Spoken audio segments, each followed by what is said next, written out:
Greetings and welcome back to the Galley of the Sun. So, I found out there's more pages on Facebook than just the Galley of the Sun one. Are you serious? You cannot be serious! Yeah, isn't that crazy? And as I was perusing through all these different pages, found a recipe for Chile Colorado tamales. Now, unfortunately, not every citizen of the Oasis is a tamale fan. Inconceivable! It's sad, I know. It's a crime! But I know they're all huge fans of enchiladas. So I took that recipe, I Galley of the Sunitized it. What? And we're gonna make Chile Colorado enchiladas. So let's get into it. First of all, what I have here is about 15 ancho chilies. What I really wish this was 10 ancho chilies and 5 mulatto chilies. But alas, Phoenix, during the holiday time, is out of mulatto chilies. Which is not advisable. It's sad. This will be good. You add those 5 mulattos and it'll be incredible.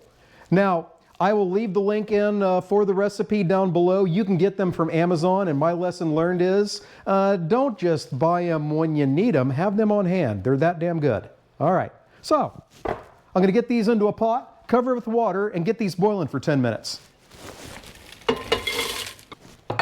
When I'm doing that, I'm going to take a couple teaspoons of cumin seeds. I'm going to get them toasted. That's not all that exciting. We'll move over to the stove when it is exciting. The result will be exciting. Oh yeah. Okay, so we'll see you then. All right, it only takes about a minute or so to toast your cumin seeds. And once you start getting a lot of aroma from them, they're done. So next thing you're going to do is put them into a molcajete. If you don't have a molcajete, put them into a mortar and pestle. Actually, you'll put them into the mortar and then you'll pestilize them. But we're going to use a molcajete because this is Mexican. That's how we roll. Now you're going to grind these into dust, much like the Dallas Cowboys playoff hopes every year. Brutal. He's not wrong. Sorry for you 3 Cowboys fans out there. I apologize.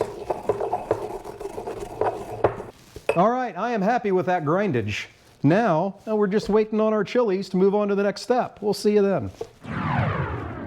All right, the chilies have finished boiling. Let's get some other things together as my timer goes off. The chilies have finished boiling. Let's get some other things together. First of all, I'm going to grab my badass Dal Strong Japanese chef's knife, which doesn't make me a Japanese chef, but it's an awesome knife. And we're going to get an onion just roughly cut, because ultimately its fate lies in a Vitamix.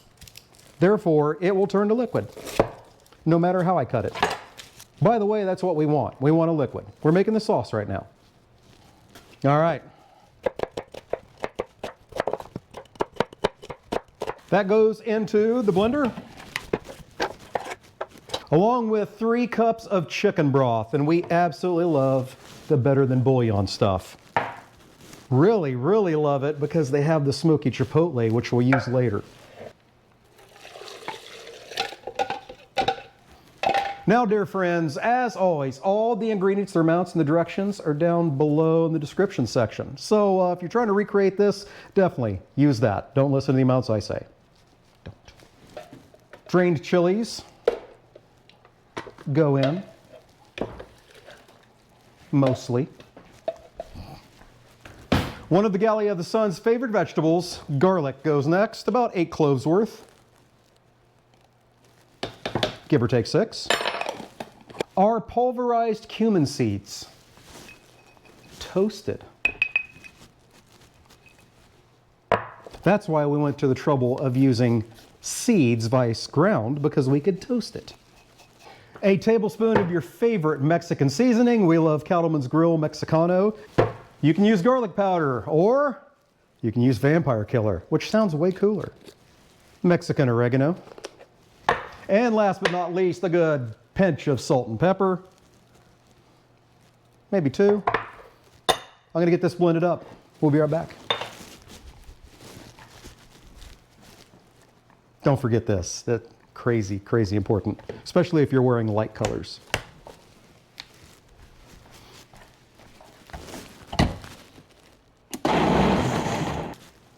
All right, our sauce is ready. Now it's time to get our pork ready. All right, so what we have here is about 3-ish pounds of pork that is diced up in a little bigger than bite-sized chunks. Bite-sized chunks if you have a real big mouth. Been told I have. So you can use different cuts for this. Just don't use pork loin because there's no freaking fat there. So stay away from that. You can use boneless country-style ribs. That works real well. Boston butt or pork shoulder.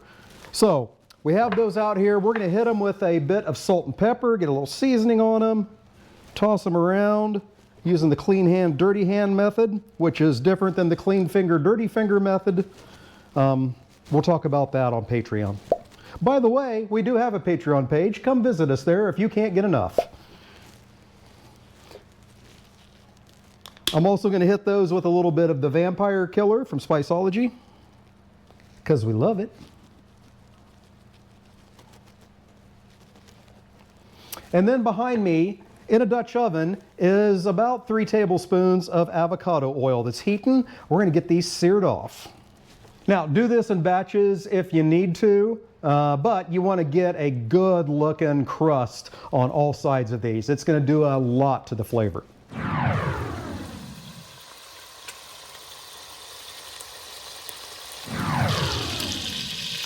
I'm happy with how the pork's looking. Now all the pork goes back in the pot, plus any juices. We'll turn the heat down a little bit. In goes that thick, rich, incredible sauce we made. Give that a quick stir to get it to stop popping. There we go. Now, I've got some sauce left in this blender, and it'd be horrible to let that go to waste. Damn right. But that's okay, because we got a cup and a half of that smoky chipotle broth that needs to go in. We're going to use that to rinse out our blender. Work smarter, not smarter. He knows his shit.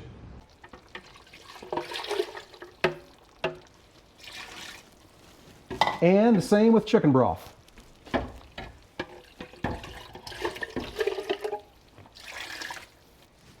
Okay, we've got no ingredients left over on the table. That means they're all in here. So now we're going to bring this to a boil, lower it down to a simmer, and let it go about 1.5 hours to 2 hours to get that pork super tender and ready for the enchiladas. So we'll see after that, and it'll be enchilada assembly time. All right, our meat is all done braising. Now we're going to get it fished out of the pot and chucked into a bowl to make for easier shredding. And it's also going to make easier preparation of our tortillas and easier access to our sauce. So there's not a good reason not to do this. As I'm doing this, I'm preheating my oven to 350 degrees Fahrenheit so we can cook our enchiladas. All right. Safety first, on with the cotton liners and the nitrile gloves, and we shred. And it's coming apart very, very, very easy. Oh my gosh. And as soon as I did that, the aroma that just hit my face, incredible. Suddenly it's making me regret not cooking 5 pounds instead of 3. Oh, incredible. There we go, all shredded. First of all, get yourself a good quality tortilla. We like the flour tortillas this way. Also, when you cook them individually like this, the flour ones tend to hold up better than if you do them all in a big pan. Sometimes they'll just disintegrate as they're cooking. It still tastes delicious, but it's not your classic enchilada look. If your tortillas aren't pliable, then one, you probably don't have good quality tortillas.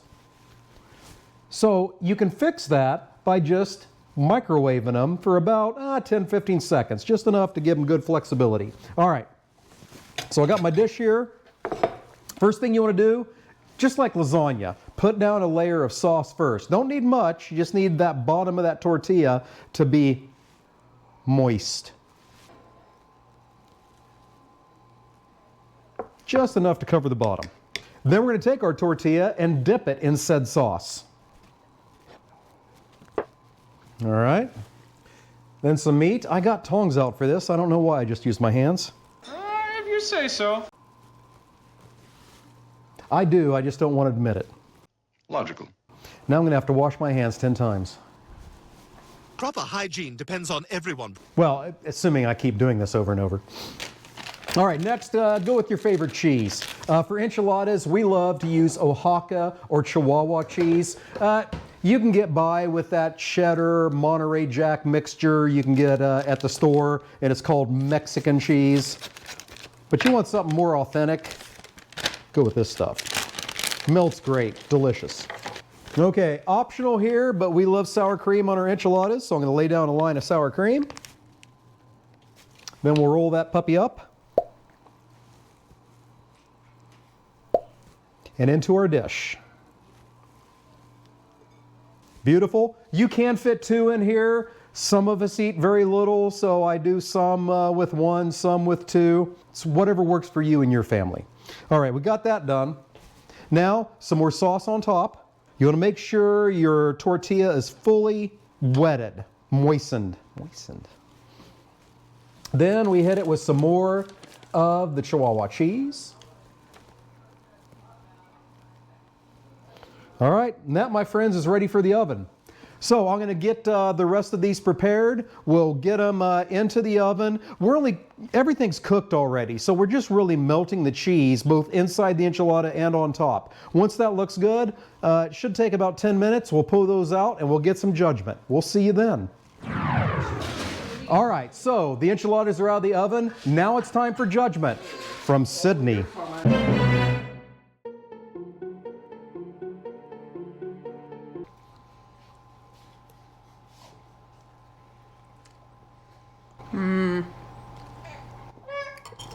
That's really good.